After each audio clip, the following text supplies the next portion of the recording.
Hello again. Today we're going to be reading chapter 4 out of this book from the Magic Treehouse series, and this one's called Dolphins at Daybreak, written by Mary Pope Osborne. Chapter 4 today is called Fish City. But before we do that, let's do a quick recap of chapter 3 mini sub. So Annie and Jack were down in the little mini sub exploring the ocean.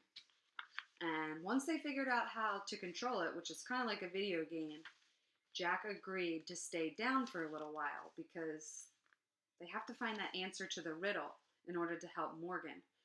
And so they're thinking that maybe the answer could be down under the water. So before we read chapter 4, I want to talk about a new reading strategy today. It's called inferences or inferencing. So when you make an inference, you have to think about what you already know about a character and then think about what they might be thinking or feeling in the new chapter.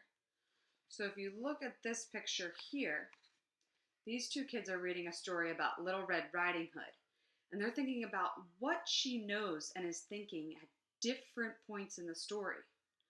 When she's walking in the woods to Grandma's house, does she know that the wolf is already in Grandma's bed? I wonder. So they're going to think about the character, Little Red Riding Hood, and make an inference of what she might know is going to happen next. So today, when we read the next chapter, I want you to make an inference and think, what does Annie or what does Jack know and think as I read? Okay, let's get started. Make some inferences. Chapter 4 is called Fish City. There were fish everywhere, floating over the swaying seagrass, eating on the white sandy bottom, peeping out of coral caves. Some kinds of coral looked like blue fingers or lacy fans.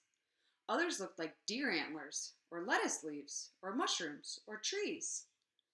Jack read in the book, coral reefs are only found in warm tropical waters. Nearly 5,000 different species of fish live around coral reefs in the Indian and Pacific Oceans. Jack pulled out his pencil and notebook. He started to write a list. Coral reef research. Warm water. Over 5,000 kinds of fish.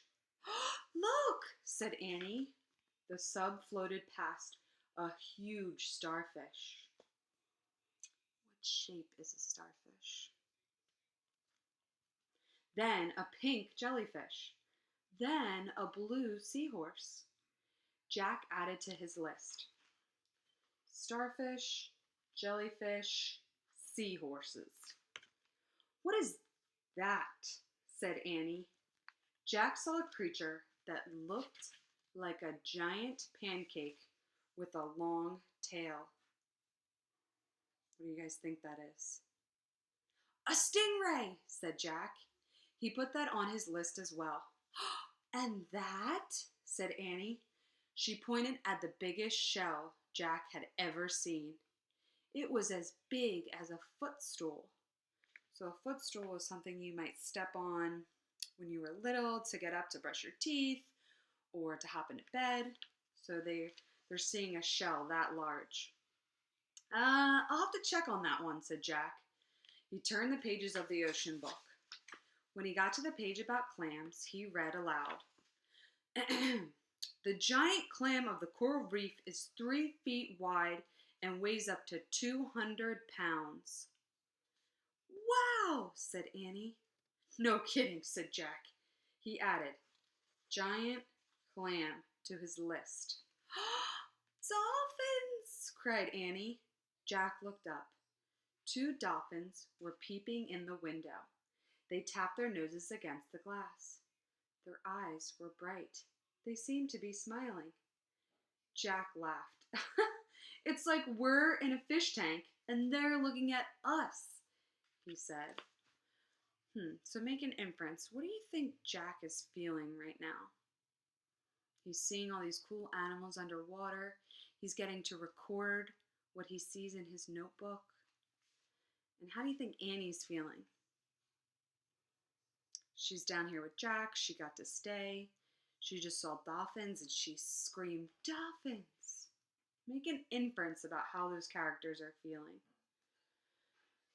Okay, so they're looking at the dolphins. "Their names are Suki and Sam," said Annie. "Sister and brother." "You're nuts," said Jack. "Here's a kiss for you, Suki," Annie said, and she pressed her lips to the glass as if she were kissing the dolphin's nose. "Oh, brother," said Jack. But the dolphin opened her mouth and tossed her head. She seemed to be laughing. "Hey, I know the answer to the riddle. Dolphins," said Annie. "They're gray and plain, but they have great beauty inside."